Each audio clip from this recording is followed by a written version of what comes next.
Today is a sad, sad day for MMA fans. Last night we watched Anthony Joshua knock out Francis Ngannou brutally out cold in the second round. And today I'm just going to be giving my reaction to that. Going over my last minute thoughts on the UFC 299 card that will be starting in, we're just a few hours away now. But yeah, getting into the fight last night after Francis Ngannou's first boxing match, there was a lot more hype on this one, a lot more people thinking, maybe this is a place for him to stay, where, Anthony Joshua, that was his main goal in this fight, is to really just show that, he's on a different level to Ngannou, who was a great, MMA champion, but so yeah, the fight with Fury kind of clouded everyone's mind a bit, but this knockout really just made clear that there is such a big gap between these boxers and MMA fighters.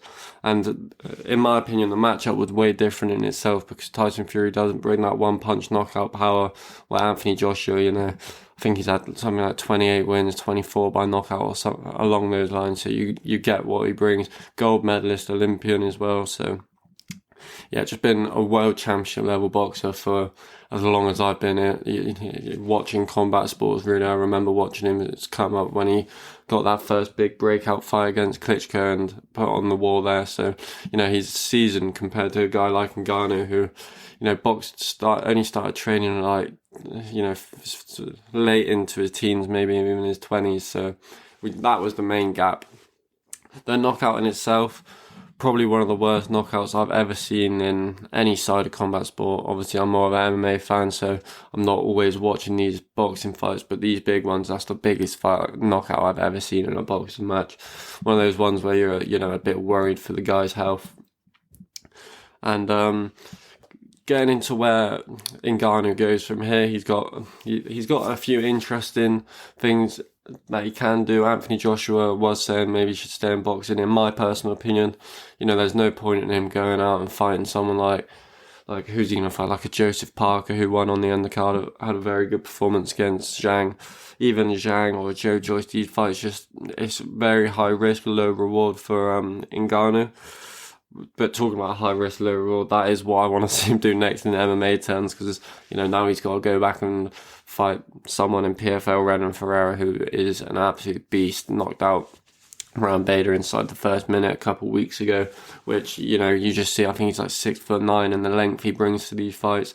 Real scary matchup for Francis. Me personally, I still favour him in that one. It was a real weird feeling to see Francis get dropped like that, and he's 38 years old, so you never know where he's going to come back from. But yeah, so Renan Ferreira, I think, is the right step to go. I think it's a good matchup. It's sort of one of the best MMA fights you can get with Ngannou outside of PFL. And, Anthony Joshua, we probably want to see him, Tyson Fury, right? Tyson Fury's obviously got a superb matchup with Usyk later. Well, not later in the year, early in this year, but, later on. So it'll be an interesting way to see how that plays out. I personally am leaning Usyk, so I don't know what the interest would be for the boxing community over another Usyk-Anthony Joshua fight. If not, Joseph Parker, although he has lost quite dominantly to Anthony Joshua, he deserves a big fight, and he's on a tear, beating Zhang and Deontay Wilder back-to-back. So, yeah, he deserves one of those big fights. Just a couple more things I'm going to touch on as well. PFL, I think it was Paris this weekend, Thursday night or Friday night. Cedric Doumbé, obviously two-time Glory kickboxing champion, fighting Bakai, who is just a young killer. And it was a real interesting fight. The way it ended was obviously terrible. It's due to like some splinter in his foot or something, real weird stoppage, but bad stoppage in my opinion, because the second time the fight was stopped, when the fighters were complaining, it was Bakai who brought it to Mark Gollard's attention. And Mark Goddard, he can be a bit fiery in situations like this, so it's just a weird scenario. They're going to run that fight back. Doumbé, in my opinion, was looking very good. He's so impressed with his takedown defense, and you can just see the level of confidence he does have in his striking. That he just puts his head on the centre line, fights in such a low stance to try and avoid those takedowns. His scrambles were really good as well, and Overall, the fight really disappointing because of the way it ended. But they've got an absolute star in Cedric Doumbé in PFL, and Bakai, one of the top prospects coming into MMA at the moment, only 22 years old. His grappling was looking good, striking. He landed some good shots himself. He wasn't completely outmatched there, but the fight was starting to turn Cedric's way. A couple more things to talk about going into the UFC press conference. I felt like it was held in Ecuador with just how much people there were there for Chito Vera, and the fan base of him is crazy. The noise, one of the loudest press conferences I've seen personally, where you couldn't even hear the questions they were asking. Chito had to ask 3 times for a question to be repeated. But overall the press conference, in my opinion, was terrible. Terrible press. There was just like there's just a real weird thing with these Sean O'Malley press conferences where, he is such a big star and he has everything about him is just like, personally, the dress sense was not for me. You'll never catch me wearing anything like that. But it's flashy. He drives the flashy cars.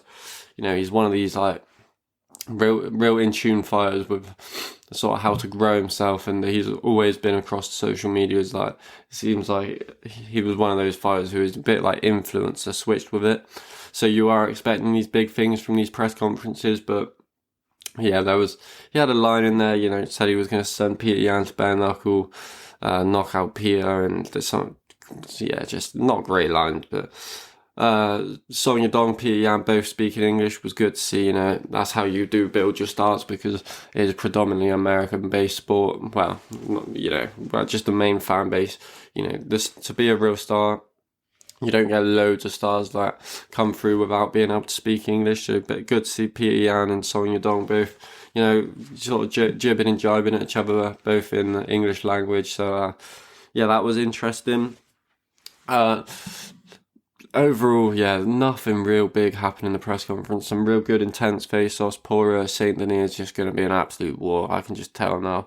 If I just have a feeling it's either Poirier's going to not be the same after that knockout with that loss. All the weight cuts and stuff finally get into him maybe. But I have a feeling Poirier's going to end up drowning him. It's going to be a real good fight, that one.